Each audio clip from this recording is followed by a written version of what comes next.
Hi, you're Toasted, and I'm Serj Tankian, and you're watching yourself, watching me, watching the festival. We're in Lowlands. Thank you.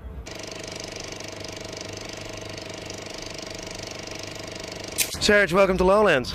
It's good to be here. And happy birthday. Thank you. Yeah, that was yesterday, right? Yeah, it's over. It's done. Oh, God. It's finished. I hope not.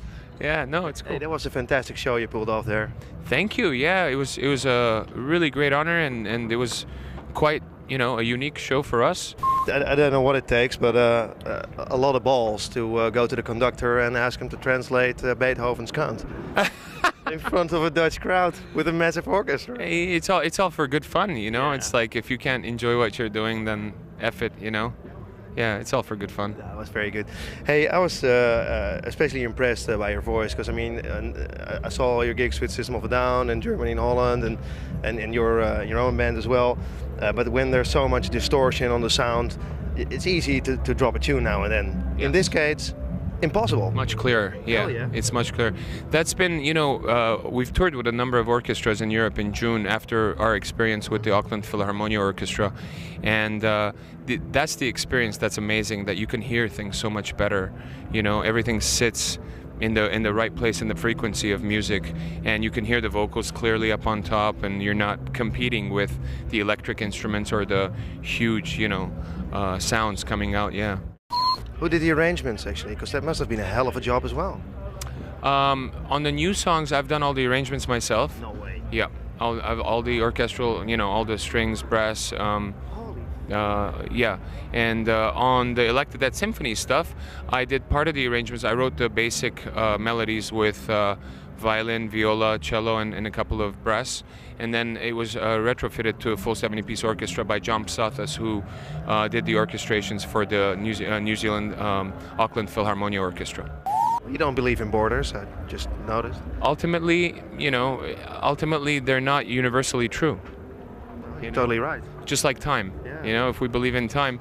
If I believed in time, then how could you explain me flying from New Zealand to Los Angeles and ending up there earlier than when I left, If time exists, that wouldn't happen, right? That's an untruth. That's an exception to the law, So, yeah, it's a human construct, and I've realized, talking about all these borders, what the song Borders Are and everything happening in the world today, that most borders are created by either post-colonial drawings or wars, pushing back and forth. And I understand the reality and reasons that borders exist, but ultimately nature and global climate change is going to force us not to have borders.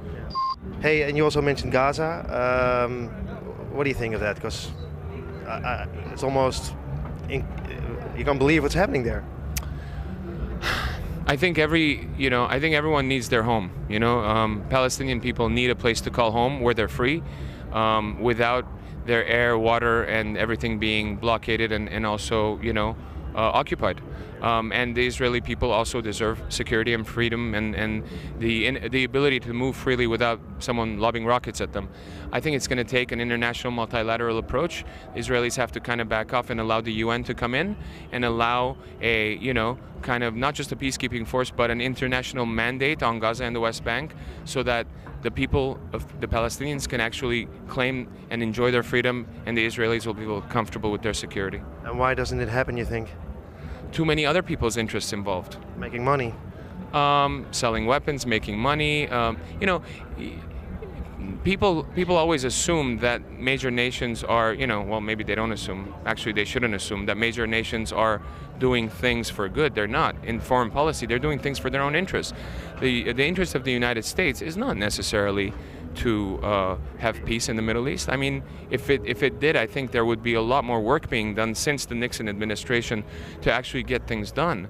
I think the interest of I don't want to say the interest of the United States, because what is the United States? The interest of the people of the United States is quite different than the interest of our geopolitics and our foreign policy, which is generally run by corporate, desires, coupled with huge lobbying efforts and billions of dollars spent in lobbying, and it's getting scarier than ever. The U.S. Supreme Court made it legal for a corporation to be able to donate as much funds as a regular human being. Treat a corporation with the same kind of tax status as a regular human being, which means that corporations now can even spend more money on campaigns and bring their own people in, and it's fucking scary, you know. It's like that's not the world we should be living in.